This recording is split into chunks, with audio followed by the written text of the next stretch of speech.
looks like he's grouping his premises. I think it's I think what he's doing with these note cards is categories for, so it's not as premises, it's like here's a whole chunk on food, or here's openers, here's sketch ideas. I like that he has a corner just for corny hack. I think everyone needs that. They don't think they do, but everyone I need to create a folder in my joke book for corny hack. I don't need any more corny hack. I've got plenty corny hack. I got two separate. Yeah, but corny and hack. But do you have it organized? Not like that. So hey, real quick, hello, I'm Alex Grubard. I'm joined today by Colin Armstrong. Hello. This is Jokenoise. We call these updates. Nice. That's what we call them. I like it. What's the premise? The premise is we're hanging out, so we're chatting in the common room. Let's fucking throw it on video. Hell People yeah. need to see this. So yeah, you can find Colin on Instagram at Colin Armstrong with 2 G's. I was right? 2 G's, and on TikTok it's an underscore because I thought it was taken, but it's actually not. I'm such a Luddite. I was like, nobody fucking wants to follow Colin on TikTok. What even is that? No, everybody should. Yeah, man, I need to get better at any of that social media stuff. That's how I should get organized. That's the ticket. I fought it for a while, and I think that's just what you got to do. You got to shamelessly post yourself because no one's gonna do it for you. I guess. Yeah, very true. Exactly. I mean, you hit the nail on it. Nobody's gonna do it for you. Yeah. I keep getting hit up by, and I haven't really talked to any yet, and I half I'm like, let's talk. Yeah. But by these social media managers or whatever, these marketing companies. I get that too, and they always have a blue check, and I'm like, how did you get that? It's like, I guess that's the mark of someone who's really good at fucking gaining the system is you get a blue check, and I have no idea who you are. Yeah, right, exactly, precisely. I don't know. I'm like, could that change things? Yeah. Is this what I've needed? This is what I need. Who knows what? Yeah, and I mean, maybe, I don't know, one day or something. But yeah, so really what's going on today? Since we're at SIP Studios here in Jersey City, Journal Square, and yeah, it's April Fool's Day, but no joke, this is your first day in the office. Yeah, I feel really good about it. Me and about 8 other people got an office. We locked it down. We got 4 desks, no chairs. We're chilling it right For now. 8. Oh yeah, that's how we do it. We're No chairs. 2 people a desk. Go on your knees. It's a good system, I think. Yeah, that makes a lot of sense. Well, you're just getting organized now. But you Yeah. guys were all here. Were you even all here? No. Yeah, we were all there. 7? There was you? a moment where 7 of us were here, and then Devin was like, "Well, I gotta go to work," so he just left it. Yeah, we haven't all been here yet. We have one more, Jess. I see your no. She's fucking hilarious, very, very, very funny sketch writer.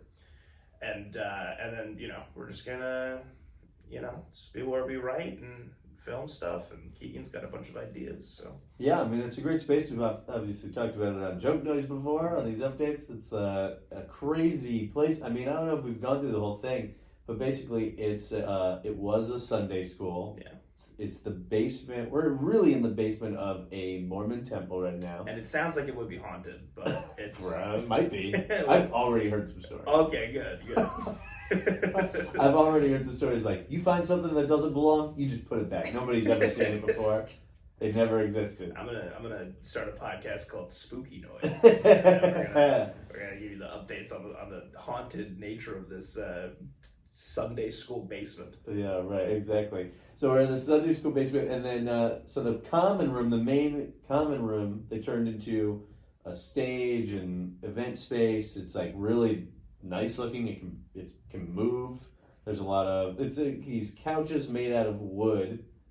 That they've got pillows on it. They're like nifty futons almost. I haven't sat in them yet. I'm not upscale enough to sit in them. I gotta earn that. I gotta come in a better unstained pants. But, yeah, they look really nice. They're just being custom built. Are they? I think so. Oh yeah. I'm sure of it. Yeah.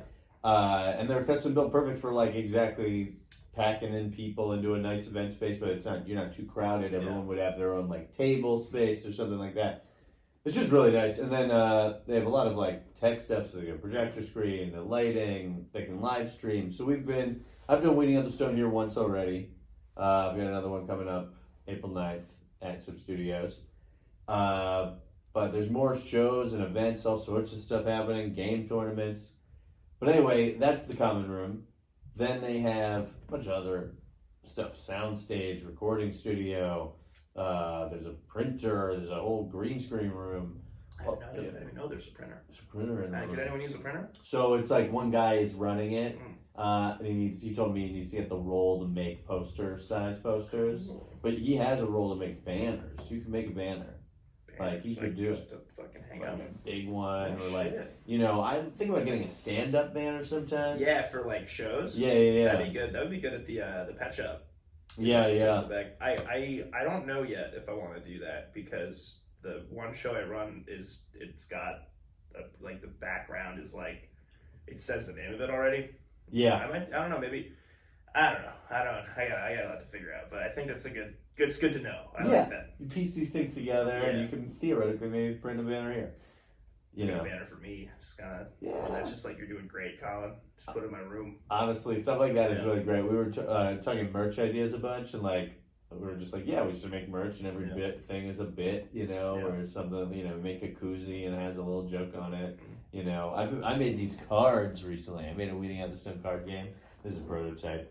But you can check it out. Yeah, I've been seeing these everywhere. So I have these cards, and like this is a thing. Like I found a website where you can just make cards. You gotta upload images and whatever, but like you can just make them. And I'm like, I would just make playing cards with my face. It's a hilarious thing. Like, there's so many like goofy ideas you can do with merch. Emulate the Weeding Out the Stone experience in the comfort of your own home. Yeah, like I play it as a bar game is like the idea. Yeah, or at home game you can play it. It's just like silly questions, but primarily like prompts and stuff. So, with the idea that one person is sober and everyone's stoned, but everybody can be sober. And you're the most stoned, you're the most sober sounding. Yeah, can I fuck this up? Is there like alright. I'll let you figure this out later, I think. What, you just unorganized them? It's fine. I think I messed them up. Oh, don't worry about it. This is my pack up for that kind of thing. Alright. That's what you give to me. Yeah, this is the pack. I'm sure they weren't in an order. Thing. The card game is on the top. I think that's in order. Alright, good. Yeah. But right, so I'm gonna be giving some of these away as prizes and try and sell a couple, see if just people can give me feedback even. Yeah. I saw you give at the one that I did at Sesh. They seemed excited. They're like, let's play that shit. I know, right? They get into it, especially if you start building up that audience that wants to come back. And I already had somebody like a cannabis company ask for one, and I was like, I'm going down to where they are, like on the tour. But they were like, I definitely want to have this in my shop. So like I've already made that sale. It's just like one of those. I haven't even really started trying to pump it out, but it's like, we could just probably sell one to every cannabis dispensary in the country. Exactly. It's like a good thing to have. It's like one of the. You ever go to like Marshalls, and you gotta like wait in line, and then it's like all this shit. It's like, I didn't even know I needed tongs, but they're here. Yeah. It's like a good thing to just kind of have in your shop. Yeah, exactly. If you're a lounge or a coffee shop or anything like that, if you're cool, it's like a fun thing to just have. And do you need to be high to play the game? So you don't, is what I'd say. There's a rule card, and on the back of it there are alternative rules. So it's like rules to play like the game, the game show. You play these 4 rounds and blah blah blah. This is like the style, and then there's alternative rules where it's like instead of everybody being high, one person being sober, there's one like dungeon master that knows and nobody else knows. And like that person's running the game show and playing for real. Then you could be like, well, everybody knows who smoked and who didn't, but we could like, this person sounds the most sober, or this person sounds the most stoned. So you could like not eliminate people and do it that way, and just like vote on the end, like you're the narc, ha ha ha. We think you're the narc, even though there's no real answer. It's just kind of like that's how you would lose or win. What did you think of first, the game show or the name? What do you mean? Like the name is so good. I could see somebody being like, we have to make that. I remember like coming up with it, and essentially it was the game. Yeah, okay. But like it's the same email. Like so here's what I would do. There was this thing. I mean, and I've kind of pitched the same thing to Zip. We might maybe one day do it. Where there was this festival in Philly. I feel like I must have told you about it at some point. Right? Blah blah blah. 30 brand new shows. And in a month they were all $5. In a week, I mean $5 comedy week, and so they could have elements of stand-up, sketch, or improv. And I quickly realized, like, oh, you make a percentage of the tickets sold off of this festival. Yeah. You doesn't cost anything to pitch, and you're not doing stand-up. You could do stand-up, but like you're not just like submitting to some festival in the middle of like far away, costs money to submit, costs money to get there. You end up doing 2 spots. It's like not a really great thing. I was like not really doing a lot of festivals at that point. I had like gone through a period where I was like, this is meaningless. I throw some festivals on my resume. Yeah. I'm fine for now. And then that one, was in the town I lived in, blah, blah, blah. So I was like, that first one I pitched like, 1 or 2 things, and I didn't get anything, but then I was on a lot of shows. And then the next time, like every time after that, I would just, every moment, submission is open for like a month or 2, I would just fire off every idea I could possibly think of. Literally, it was like every time I'm taking a shit, fire off 5 emails that were just like, let me come up with a thing. Started realizing what they're picking and what does well, things like that. So a lot of shows were things based on either a real TV show or a website. Like some things that were popular with good comedy, $5 comedy week were like the Tinder show. Yeah. Things that there was one, this was so good. This was such a good show. It was called Did You Bring a Clip?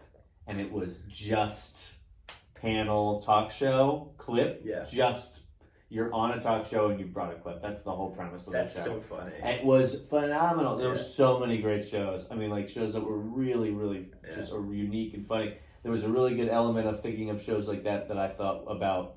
What's an element of a comedy show or a stand-up show or any kind of comedy show, an element of these productions that then you can isolate and expand on for an hour. Yeah. So a thing like that, like there's an aspect of a talk show where they bring a clip. Every talk show has that. So this is, how do we make that extra ridiculous? So when you did it at this like $5 festival thing, was it just like a very boiled down version of what it is now, Weeding Out Snow? Yeah, probably. It's like, it was similar. I had like, I had like one smoke sesh with a couple of friends, and we like came up with a handful of ideas. I had some like game ideas already. The people at the theater were very helpful with like coming up with games and helping like come out with, just like they were doing a lot of the tech stuff. I honestly like didn't know how to make a PowerPoint for a comedy show at that point. So they were helpful with that. I was able to like learn things along the way, but they were super helpful. I can't even tell you. And then, but like that first game, it was the first pitch was essentially like there's 4 comics on stage. They're all stoned but one, and the crowd eliminates people to try and figure out who the sober person is. They play things like games are like recite the alphabet backwards and pin the tail on the donkey. Things like that. Cool. Was like the initial 1 paragraph elevator pitch, And then that first show came up with a tangent game, and that was just like, it was just jackpot. Yeah. We came up with an idea in that smoke session of like, oh, let's just throw a ton of people on stage. Yeah. Like that'll be funny. And so I had like 20 people on stage. I think the beauty of like the high concept shows, I think it's like if you want it to be a bunch of comics, and that's why I find this one so fun, is that if you have a bunch of comics on, you want them to be able to like flex their like, their funny bone, like their improvisational skills. You know what I mean? So like that's like, because if you have a bunch of comics on, it's like rigid rules. It's like Right. But like this one's got, it's like it's kind of like how you ever played Dungeons and Dragons. It is like right. It's like you can. Not obviously that's the same thing, but it's like you can. It's like, and now what do you say? You know what I mean? And that's a really good thing for comics to do. Yes. I've done like now. This is like the third game show kind of I like had at one point or something like that. You know, I had a handful of other good comedy theater shows over the years. You know, they were open 3 years, and they did stuff before that. So even I did like this show, Curses, before Weeding, that I just like kind of was throwing on my own. High concept shows were like a thing in Philly, even like right before $5 Comedy Week. Right. And so, like, I did this show called Curses, the game show of swears, obscenities, and censorship. And we had a night that was like, there was a movie game show called Movie Live. That was like the game show version of their podcast. Like, I like to movie. And they were like early and then we were late, I think. And we had like, so Curses and the movie game were the same night, like Wednesday a month. It was like game show night at this venue.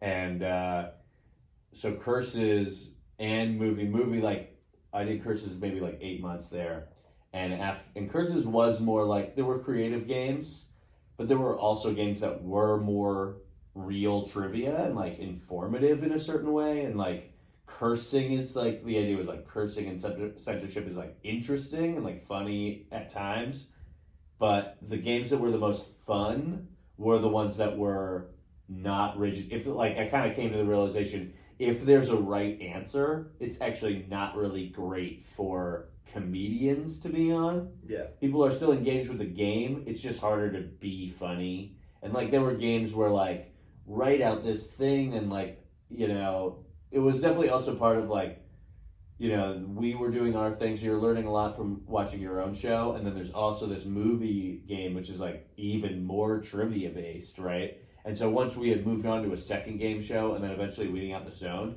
at that same place and like seeing more things around town, seeing more things in our venue and seeing our show happen, definitely realized like the more the open-ended a question is, the better. Yeah. You know, it just becomes that simple. Or like think one of my favorite ones, my favorite like small games in Weeding was the like give like wrong answers. Yeah, it's fucking fun, man. Right. You know? It's just fun. And you had the great idea. We kind of just did Weeding on Friday at a sesh, and like you had the great thing is that a thing like people do, and it is always great where like. You're essentially calling back to your own narrative. Yeah. You know, your character on stage through this game show. Yeah. I mean, it's you, but like do whatever, you know, you can, the audience is obviously going to establish certain things with you. Yeah. And so like just in that one game, like I did twice, I went back through and asked everybody a second question. And so you gave the same answer twice. Oh yeah. Wow. Yeah. I thought it was just perfect. It was like, perfect. It just fit. I don't know. I think that's like the best way to do it. Like, obviously, I'm new to like the whole idea of like, non-traditional kind of shows. Like, it's not really before. I've never done anything before I did this, and I never really like saw anything about like those kinds of shows. But it seems like the ones that just like let the person be funny. It are like the ones that are the winners most of the time. Like at that show, they didn't want to vote people off. Pretty common. Does that happen a lot? It's almost like a great sign because it means they like everybody. Mm-hmm. You know, so like that's good, and like it totally does happen. And I try and like warn everyone like don't you. It's also this like ridiculous thing of like you don't have to win. Like money is not on the line. Yeah. It's like it is a comedy show with this structure. Like I'm gonna give away candy to everyone here, no matter what. You're playing for a starburst. Like don't even worry about it. And so it's like eliminate whoever you feel like. Like if people are like, oh, I don't want to get rid of them, but you know there is. So I mean that happens. The stakes are low. But people like get engaged with game shows in a different way than they do just watching stand up. I was super into it. I think everyone had a good everyone was just into it. Like we were backstage, we were back curtain, just kind of talking about it, you know. Curtain, no, it was everyone had a good time. It was fun there, man. I mean, it's one of those things like you don't like I hadn't done it in a month. Excuse me, like I hadn't done it in a month, and like I definitely was like you know, you go, oh, what's gonna happen? How's Yeah, this gonna yeah. be? And then you're like, oh, you're right. This is like the most fun thing. Was this sold out? It was packed. Yeah, I think it was. You know, it was like, yeah, basically it was completely full. I think I forget exactly the number that we did. I haven't like touched base enough with them since then, but like. It was every seat was full, but I don't remember how many seats we put out. It was capped at 50 though. Are you gonna do another one in SIP? Because I couldn't. I think I had a show when you did it here. Yeah, the next one is a week from tomorrow. Oh really? Here? Yeah, April 9th. No way. Yeah. So I'll be at JSQ before then too. Oh, that's Friday. Okay, I got Friday, Saturday. Oh, it's a Saturday. I might have to show that. Damn it. The 9th? Yeah. But it's 9. I'll come by either before or after. That's what I did with Franco and Sean's thing. I really wanted to catch that, but that was fun. I had like 2 shows. Yeah. I got out at like 10, and I came here as soon as I could. It was like over. Dude, it was madness. Like that night was crazy. I'm like, I have so much FOMO because everyone keeps telling me about it, and I was like, I know, I wish I could have. Oh, dude, I just mean like the night. I was running around like crazy. Oh, yeah. So we had that networking event was that day. Right. Yeah. And then so we're here in the afternoon. And then we ran to General Square Lounge to like do that and set that up. And then we ran to Corgi to set that up. And then I had to leave and go do tag team. Yeah. And so it was just like. You know, dude, yeah, it was a busy day because I did that, and then I literally went from here to downtown to back. You know, God bless the path. Yeah, it is like boom, boom, boom. Especially like you think about like hitting New York and like being all over, and like when you're doing that in Jersey City, you're like you could really pack it in because you're going a shorter distance all the time. Dude, that's like the thing I love the most about living in Jersey. Like obviously I love our scene, like, you know, it's like where I started and everything, but I think it's really cool to be able to just like bounce from, you know, scene to scene, state to state. Yeah, you know, it's fucking cool to be able to have a show in Jersey and then do like a midnight show in some like bar in like Midtown, you know, like I don't know, it's a lot. I really enjoy it. Yeah, it's super great. I mean, so yeah, what else are you guys planning here? Do you guys have a name for your group or anything like that, or your office? We are Room 107. Room 107, I know. I don't know, because I saw that we should probably have a name because, like, when we signed the lease, it said organization name, and we were like, yeah, right. And then there's like, we could get mail. I know. And I was like, can I just be like Devin? Like, can I just have Devin's name? I just like sign. We are Devin. Yeah. Yeah, I don't know. So I don't know. I have no idea. I don't even know. I think what the plan is for like what we're actually gonna do. I wanted to get a good space to just kind of. I'm probably gonna stay here for like majority of the week and just like write during the morning, afternoon, and then I think we're planning on. We have sketches we wrote. I want to do something similar to like I want to do like sketches using the office space, kind of like a TikTok esque like college humor era kind of thing. I think that'd be fun. I want to do like a let's play, you know? Yeah. Like, kind of just like play video games and like talk over it, like, you know, a visual podcast. I think that'd be fun, you know? But for the first probably few weeks, we're probably just gonna be getting set up. Like, you know, it looks so naked. Yeah, actually, I know. And the walls are white, so it looks like a fucking insane asylum. It's so like it's goddamn IKEA in there. It's gross. Yeah. I know, right? Just like starting to pick at stuff and like throw stuff up feels like really good. And I love like this like space. Like it's kind of funny because I before I even went in to our office, I came in here to say hi, and then I was like, all right, like having the same like, man, we're doing it, and I'm like, shit, we have to do it. Like, we have to like get stuff. Dude, it takes like 2 seconds. I mean, like a lot of this stuff is like also, I mean, not the desk, but and like not this whiteboard, but like a lot of things were stuff either that, you know, a lot of stuff on the walls are things that I had in my house and stuff like that, where you're just like, oh, great, now a place to keep that thing. Yeah. Like, one thing I keep saying we're going to do is maybe get some shelving and then have all our merch on that. Cool. Because then it's like, just making that a little more real of like, oh, if people want to order a fucking, you know, card game, I can like mail it to them and just pick it off the shelf. That's true. And then we can get more merch. We have like stickers now. Like, we have these Jokenoise stickers, you know. We get one of those, dude. Yeah, right? I have like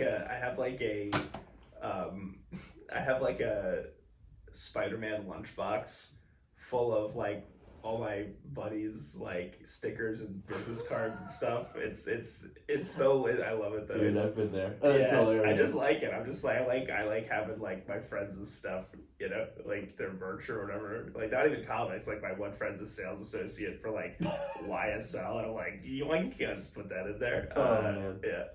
I used to do this bit where anytime my friends would give me a business card, I would just immediately rip it.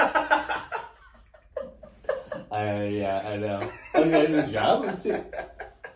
That's so Congrats. If I had like fuck you money, I would do that with like every time like someone's like, hey, can I get that $10 you owe me? And I'm like, thanks. Light it on fire, Yeah, you know? right. Oh, it's all yours. I love that. That's so funny. A classic bit. Yeah, man, fucking, I was just thinking about that. But yeah, man, like, having stuff like that around though is super, like, just nice to have. And then we can get, like, more stuff. Like, we get more stickers. I think we had a bunch of ideas, like koozies. Because Ryan's always using koozies, too. So it's like, you should have this. This is like a thing you should have. He always does have it. I don't even know where he pulls them out. He always gets them all the time. Yeah. Like, yeah, you know, koozies I think are one of those things, like, when you want to collect koozies, they're everywhere, you know? You just get them, you know? So, I mean, like, that sort of stuff, it's like, what things do you use? Like, he was saying hats. It's like another thing. Like, he wears hats all the time. So, it's like, get a hat. You don't need a ton of them. Yeah. And there are all these sites that, like, will make, you don't even have to keep the product on you know? You can, and, like, you can just, like, say, go to this website. Like, they're weeding out their own t-shirts, and they're on this site, Bonfire. Right, and they'll make it, like, to order, right? Exactly. Because you're pretty much selling the design. Yeah. Yeah. So who designed your stuff? Do you do yourself? Do you like outsource? Do you so like the logo and stuff is and you know these eye posters and stuff like that. Like a lot of my posters, they're done by I got a buddy who has this company, L&R Design. Cool. And they're like a pretty big deal in Brooklyn, you know, they're one of the I have like two it's funny like renting an office space now because it is one of those like when I was your age, for now and like where I would have done something like this would have been Brooklyn, and it would have been like renting a desk from my buddy. Yeah.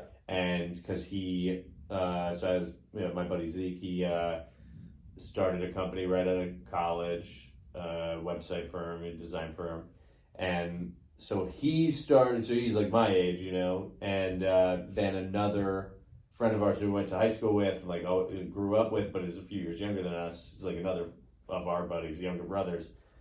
He went to the same school. They both went to Parsons School of Design, new school. And so like Zeke had like an office space in one of these tech buildings. They've been open over 10 years now, you know, 10, 11 years, something, maybe more. It could be with COVID. I feel like it could already be open 13 years. Yeah. And probably not. I guess they're probably 11, 12 years old. And then my buddy Alex, who's the guy younger than us, like moved in there. His office moved in, so he was renting desk space, and he kind of seems to run he took over that space pretty recently, like their whole office, and now Zeke's company is more remote, and Alex's company is also still remote, but they're based in Brooklyn. Yeah. But they have like small offices around. He's got like a Barcelona office. I mean, they do like kind of these crazy like. How many people like are in the work for the company now? So Zeke's place is Type Code, and they have, I want to say, like 13 employees, something like that. And it'll be like, you know, 10 full-time, 3 adjacent somehow. Yeah. And then Alex, I think, is more like 6 employees, but they're, you know, people rent desk space at the office, and like, so like there's that kind of thing too, where like people work, they get work, you know, from each other, but they're not actually an employee. Yeah. And so like that's like, and I thought about doing that before moving to Philadelphia. I mean, I was, you know, I'm broke, so it wasn't realistic. But there's a legendary like office space that has been shared by like New York comics for like 20 years. Yeah, I bet like Mulaney and Pete Holmes had one. Is that the office you're talking about? That's what I'm talking about. Yeah, and I've heard them talk about like it was $200. Yeah, I'm sure they each paid $250 or whatever. Yes. like everyone like. I think they took it over from Birbiglia. Birbiglia, and then there was like a thing where like a lot of Boston comics would go there, and like Chicago, kind of like it was like it's funny how like just like different like eras or waves of people like those different classes kind of just took it over and it became like a weird regional thing, but it was always the same office. Yeah, it's a great idea. I mean, it is one of those things. Like, of course, that's what we should all be doing. Yeah, it's comedy is one of those things where you like the only advice you ever get is to go up on stage as many times as possible. So it's like, dude, I'm fucking 15 years into this shit. I don't need to know that. Yeah. Guess what? I'm getting up. I've been getting up. Not my problem. How much more do you need to? At what point does it become detrimental and you're diminishing returns? Not that this is really how I feel, but like things like get an office space. I mean, like it took me. I started in New York, and it took me so long to figure out stuff that in other scenes they tell you pretty quickly to get a headshot or something like that. And I mean, also these are times that like. These are old-fashioned show businessy kind of things that I'm talking about. It was such a weird transitional period of comedy. Now comedy's more popular than ever. Everybody's got podcasts. You hear all sorts of information, legendary office spaces that have been rented out by your heroes and all these things. It's a different world, I need that. I don't have I need a headshot. I don't have any. What do you use now? Dude, someone put me on a flyer the other day, and it was my eyes were like closed. Like it was just a picture of me like on stage.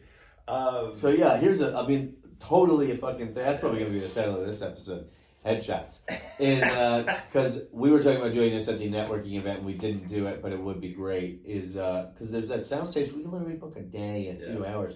And just literally get headshots of all of us. That's what Franco did, something really cool. He used to have an awesome space in New Brunswick called Jester. Which was, I fucking miss that place a lot. But he did like a thing where it was like an open mic, and it was like also, you can get headshots. Like he had a pre-run in it, and it was like for pretty affordable prices. They did that in Philly once, and it was like a special night at Raven. Yeah. I think it was like an anniversary, and they took everybody's headshots. I don't see why. I don't see why we couldn't do that here. There's literally a soundstage. Oh yeah. I don't know. You get a headshot. Yeah.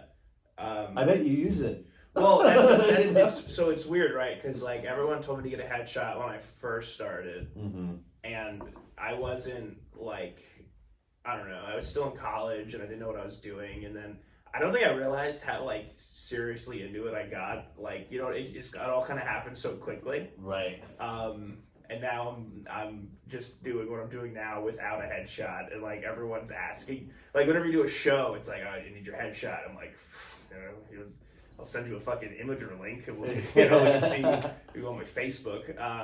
Yeah, right. But so I gotta get that done. Yeah, I mean, honestly, it's one of those things. Like realistically, you could get them done every 2 or 3 years. Yeah, it's like I'm also just lazy. I don't know. Oh, me too. I know how you feel. My cousin takes headshots, and like a lot of times I'll go visit him, hang out with him because he's my cousin. He's the man. Like him, and then we'll do like a photo shoot. And he's like, I did that, I think in November or something like that, and he's like, and I did it the same thing like 2 or 3 years before. So it was like, oh man, like Matt just fucking hooks me up with some shots. Like there's a bunch of comics like that take shot. Clearly they're doing press shoots like on their own regularly, and it's like a great idea because then you have a real wealth of things to use. That's the thing. I had a lot of personality out there too. Yeah, I did at one of the shows I produced. This guy came and just was taking pictures, and he sent me it, and then he was like, "It's a good marketing strat," and he was like, and they were good pictures, and I was like, "Oh, cool," and I was like, "Do you do headshots?" And he's like, and he gave me like his whole breakdown of his rates and stuff, and then he's like, "Or if you just want to give me stage time," and I was like, "This is your profession." Like it was so, I was blown away. But even still with that, I haven't done it yet. Dude, I'm sure there's a nice camera lying around. I'm probably just gonna bug Keegan. He's got a nice camera. He's got a shit ton of nice cameras. I'm just gonna do that. You can literally just walk in over there and do like 10 minutes, and you'd get something. Yeah, I'll figure it out. I'll put it on the to-do list. It's definitely something I have to get done. I mean, even like there are things like doing this. It's like Yeah. recording things, documenting anything, like taking photos of us, like, you know, just using the space, Instagram stories, blah blah blah, like things like that are Yeah. really good. I saw like Keegan put up a story like just day one in the office, Yeah, and it's yeah. like doing stuff like that is big. You know, I'm sure like taking a group shot would be good. Yeah. You know, anything like that. I don't know. That's what I'm realizing too. Like I never used to never post on social media, and now I'm posting like, you know, videos and clips and flyers and shit, and I'm just like, oh god, I'm sorry for annoying. I feel like I'm annoying everyone. You know, here's how I think about it more than like the feed stuff. Yeah. Obviously, feed's important, I'm sure, but when someone is trying to look up information about the show. Yeah. Because I do that a lot for like, oh, is this show happening right now? Yeah. Like, oh, is this mic? Or does this exist? Does this show? I mean, a lot of times I do it for shows. Like, hey, I think I'm going to go to this show. I think it's happening. You go to their Instagram or their Facebook or something, and they haven't posted about a weekly show that, you know, in 8 months. And you're like, maybe it doesn't exist anymore. You know, like that sort of stuff. I'm like, you almost can't be posting enough because you won't cover everything. Yeah. You never know what somebody is going to use to look up your information about the show. I think there's also something about just really laying it on thick on one thing, like just being really hammering out Instagram. But, yeah, I've been getting yelled at. I've gotten yelled at by like 4 comics now because I have not hard posted a single flyer yet. Like, you know what I mean? Like, I just do it on my stories. Oh, yeah. But they say stuff about it? Yeah. Well, it's, you know, it's jokingly, but it's also yeah. like, why the fuck aren't you, like, you're so into it, but you're not hard posting it? I'm like, I don't know. I just feel like I'm annoying people. I don't know. It's a weird thing. Yeah. I gotta get over, but. Yeah, I don't know what I'm doing. It's like I'm hard getting a post. headshot. Like, am I annoying you? I don't know. Like, none of you give me stage time. You know, it's a very lack of annoyance there. Yeah, man. Well, I don't know. So, I mean, it's exciting having you guys here. I'm super stoked. Dude, I'm really into it. I'm going to be here pretty much all the time. Yeah, we'll have to interview all you guys. Next time we'll get Ryan in here. I think also it's just like, I mean, I literally just put this down today, but I'm like, I love this was on this chair and it was driving me crazy because it was like, I want to throw this up on the wall, but, you know, keep being like, I don't know if we want to totally like do that and how it's heavy.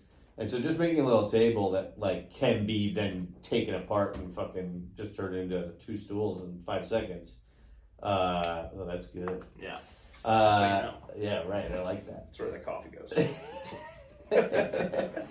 Yeah, so it just feels like we could definitely hammer some stuff out on the whiteboard. And like, I mean, seriously, if it's one of those things like with the space, if we don't have like a fucking movie eventually that we make, it's like, what are we doing?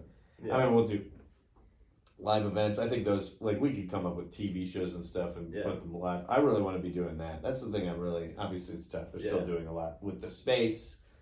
And there's other events that have to happen. Fuck. That's you know? Well, I think I'm going to spend a lot more time in the common area than because like the office is kind of going to be like like all of the furniture we're getting is going to be modular, so that like we can make it kind of like a rotating thing. Like if someone has a sketch idea or a you know what I mean? It's like going to be like an open set. Yeah. So I won't I'm not going to be surprised if I spend most of my time like in the common space, just like because I want to get some work done and write and get everything organized for what I got to do.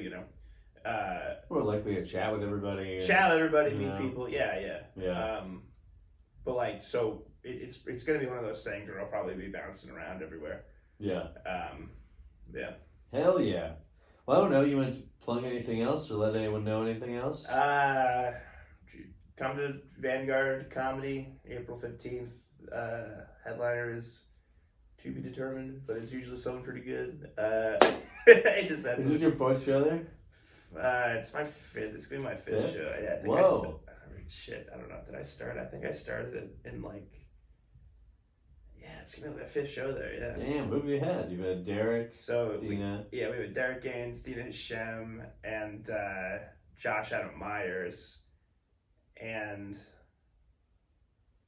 Oh, I guess my 4th. This is the 4th. Oh, no, because the first one was a showcase. Oh, to do it as kind of like a test run. Right. And the showcase, we had, a bunch of my Jersey, the Jersey homies on, and and the next show, it's gonna be Nate Marshall, this really great comic from the city, Amy Cardinale, she did Corgi, I think. Oh, I think I know you. Probably butchered her last name. She's very funny. Yeah, I remember her. She was very funny. Gonna have Max Antonucci, and then a headliner. I gotta get that because the one I had canceled, but it'll work out. It always shakes out. Yeah, definitely. Yeah. And when's the next Franklin Social? You got one? Oh yeah, that's gonna be April 27th. Come through. It's gonna be fun. All my Jersey homies, trying to get everyone on stuff because I think we got a lot of funny people here. Hell yeah, man. Yeah, thanks for doing this, buddy. I'm excited to hear. Right on. Yeah, and then, whatever. Yeah, follow stuff. Follow Jokenoise. We got a link tree, and we got an Instagram account at Jokenoise. Thanks so much. I'm at Alex Grubard on everything. Find Weeding Out the Stone. Just Google it. It comes the fuck up. Hell yeah. Grab a card game. We'll see you next time. Good night. Freeze frame.